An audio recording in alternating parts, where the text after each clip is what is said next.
Hope you're having a good day out there, Gacha Gang. Kawaii50 here with another FGO video, here to talk to you about the highly anticipated man of possibilities, the Bara Daddy. That is right, it is Napoleon Bonaparte.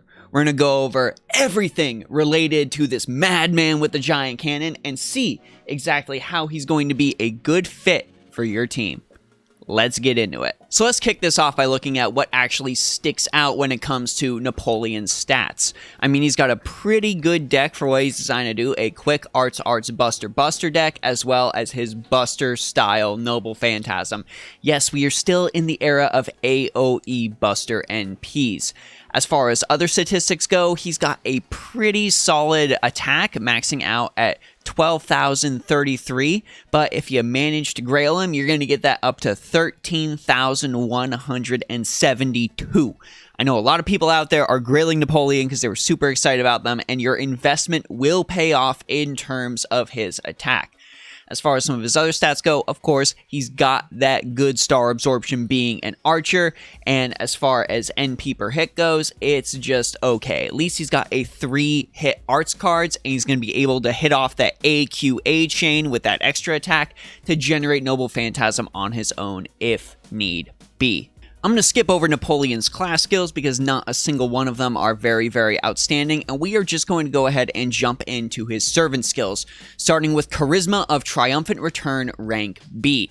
This skill increases the attack of all allies by 10 to 20%, like your standard Charisma will do, but on top of that, it's also going to increase Napoleon's own attack by an extra 20% for one turn. You're going to see this little trend that goes along with Napoleon's skills where everything is built up to him dealing a ton of damage with that giant cannon on his arm, with that Noble Phantasm. Overall, this skill is pretty good at base. That 20% increase in Napoleon's attack isn't going to go up when you end up investing materials into this skill, but that attack boost for all allies is definitely coveted, so go ahead and level this skill up second to take good advantage of it. Napoleon's second skill in his arsenal is Fire Support Cannon, rank B+. This is sort of your general tactic style ability. It increases the NP strength of all allies by 10 to 20% for one turn, but it also increases the critical star drop rate of your allies by an extra 50 to 100%. Now, considering this only gets a 10% boost, this isn't really as crazy an attack bonus as, say, Napoleon's first skill. I would definitely recommend leveling this up last. It just doesn't have nearly as much priority as Napoleon's other skills. You're not getting a higher boost when you end up leveling this up, and that critical star drop rate, while a decent bonus, isn't really worth prioritizing this skill over everything else. And Napoleon's final skill, his signature skill, is Light of Possibilities rank B. This is an NP battery, as you can tell by the icon. It increases Napoleon's NP gauge by 20 to 30%, but it also has a couple really good bonuses attached to it as well. It allows him to ignore Invincible of any opponent for 3 turns, and it also is going to grant you a 5 to 10 star gen every single turn. 5 stars every turn for 3 turns, 15 stars total. Max it out, that is 30 stars total. Fragment of 2030, the coveted craft essence, gives 8 stars per turn and 10 max limit broken. So maxing the skill out basically gets you a 2030 for 3 turns. Definitely focus on maxing this first, not just for those stars, but also to increase the NP battery, because Napoleon's going to need it. I know a lot of people out there are like, why doesn't he have a 50% NP battery like Ishtar? Listen, it's not that big a deal. We've got ways to work around it. Those detractors just want to pump up Ishtar. She doesn't need any more pumping up. She's already popular. Let Napoleon have his time in the light. And we definitely have to talk about Napoleon's Noble Phantasm, because that is this man's focus. And I know it seems pretty solid right now, but it's gonna get boosted. Let's talk about what we've got to work with right now. Arc de Triomphe L'Etoile ignores defense for 1 turn, and it activates first before the damage is dealt. Always the best skills do that. And it deals 300 to 500% damage to all enemies. And just like the famous Lancer Karna, that boy we all love, he has a special attack damage bonus to divine enemies. You're going to get an extra 150 to 200% damage to those divine enemies, depending on how overcharged this skill is. Now, this Noble Phantasm is going to get an upgrade. The divine special attack damage boost isn't going to change, but the base damage is going to increase to 400 to 600%. And more importantly, it's also going to grant you 20 critical stars upon use. So if Napoleon manages to not wipe out an enemy, maybe you're fighting a bunch of tiny little extra enemies and there's a big boss, he doesn't kill the big boss, you've got a chance to do some critical damage on that next turn. But the real great feature of this Noble Phantasm is the fact that it just ignores defense. You're going to ignore all of those defensive buffs that enemies might put upon themselves, and Napoleon is just going to deal that flat, raw, boosted damage after he increases all those stats upon himself. Now, I'm sure you're asking who you should send to the front lines with Napoleon other than your typical caster supporters. Well, right now on NA, probably the best freebie option you could give Napoleon is Altera the Santa. Altera the Santa, also an archer, also going to be absorbing all of those stars along with Napoleon, but she actually has two really good skills that are going to end up giving Napoleon a boost in two categories he solely wants boost in. Gift of the Stars is going to grant an extra 10 to 20% to the NP gauge, and also increase Napoleon's critical star drop rate, so you're going to be getting more stars Napoleon's going to be able to use for more crits.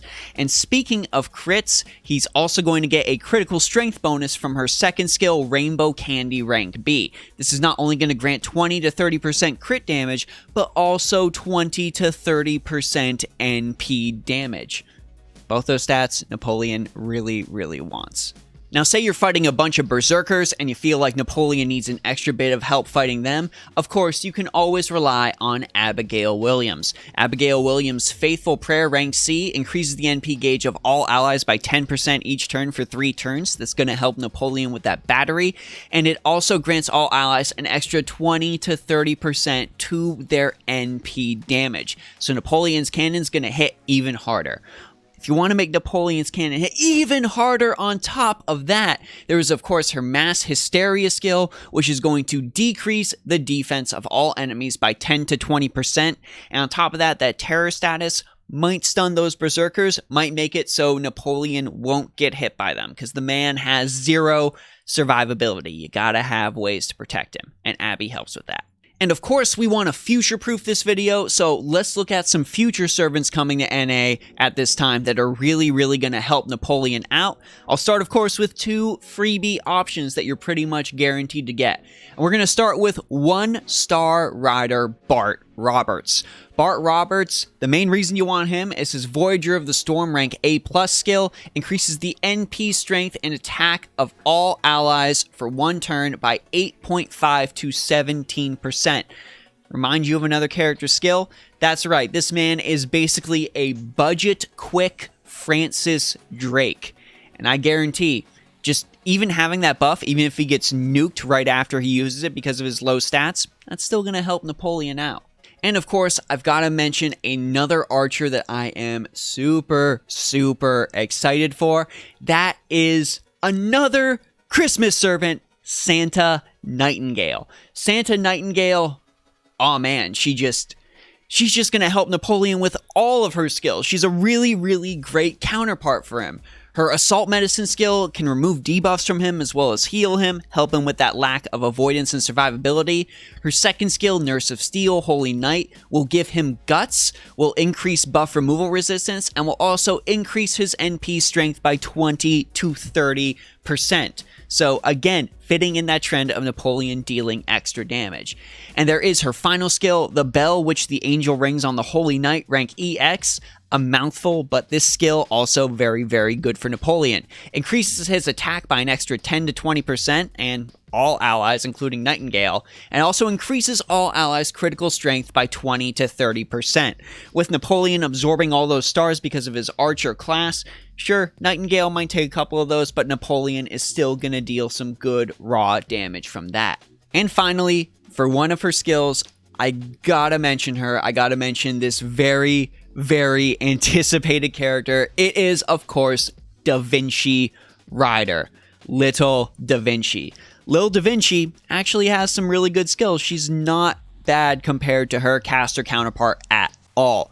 Her third skill, Dream of the Stars rank D, is going to increase Napoleon's NP strength by 20 to 30%, as well as increasing his NP gauge by an additional 10%, as well as increasing the overcharge level of Napoleon's Noble Phantasm. So you're going to deal even more damage to those divine enemies. On top of that, Da Vinci's Noble Phantasm is actually going to help Napoleon out, because after she deals the damage, it increases the NP gauge of all allies by another 20%. Again, we've got more of those inventive ways to help that NP battery. It is not as big a detriment as you might think. Don't let Ishtar Gang steer you wrong. Now, as far as your craft essences go, you want, if you can, some starting NP gauge first and foremost to help with that NP battery. And ideally, you also want some damage boosts as well as some critical strength boosts as well. Damage boosts mainly focused on the Buster card, because that's going to help the Noble Phantasm and help Napoleon's overall attack. As far as freebie options go, craft essences you could get from events, Holy Night Supper and both Golden Sumo Boulder Tournament are excellent options for Napoleon. And of course, a third great freebie craft essence you can rely on is, of course, Aerial Drive, granting that Buster card effectiveness, that NP strength, and that starting NP gauge. Cyborg, Mecha Musume Martha costume, when this art is just magnificent. But we're not talking about craft essence art. Let's instead talk about craft essences you have to summon from the gacha, and the two I would definitely say work best on Napoleon are Partake with the King and what is generally considered his universally best craft essence, Starry Nights. Starry Nights granting Buster card effectiveness, critical strength, and starting NP gauge. Starry Nights, truly fantastic craft essence, definitely worth summoning for if you use Napoleon. Overall, if we are just looking at the realm of attack, Napoleon really has a ton going for him. The man is a straight up divine killer. He's got a ton of attack and Noble Phantasm boosts that affect not only him, but the whole party. And he's also got potential to generate critical stars on top of that. But just like the man's fated attempt to invade Russia, the man is all attack and no defense. He has absolutely no way to dodge any attacks. He has no damage mitigation, so you kind of have to build around that if you don't want him to get murked in some really oppressive challenge quests. Napoleon's other biggest weakness is the fact that the archer class is just so filled with great servants. Archer might even be the best class in the game. There's so many good servants in there. Gilgamesh, Ishtar, if we're even talking about 4 stars, there's Emiya for that AoE archer. Man, there's just so many good archers, but just because there are so many good archers, that doesn't mean Napoleon is bad. It just means the class has so many good options to choose from. So go ahead and pick your favorite. You usually can't go wrong with an archer. But of course, I want to know what you all think, so go ahead and let me know your thoughts on Napoleon down in the comments section below. Let me know if you pulled him in the gacha. Let me know if there's a craft essence you think would be better used on him. Let me know if there are characters that you prefer to use Napoleon with that I have not mentioned.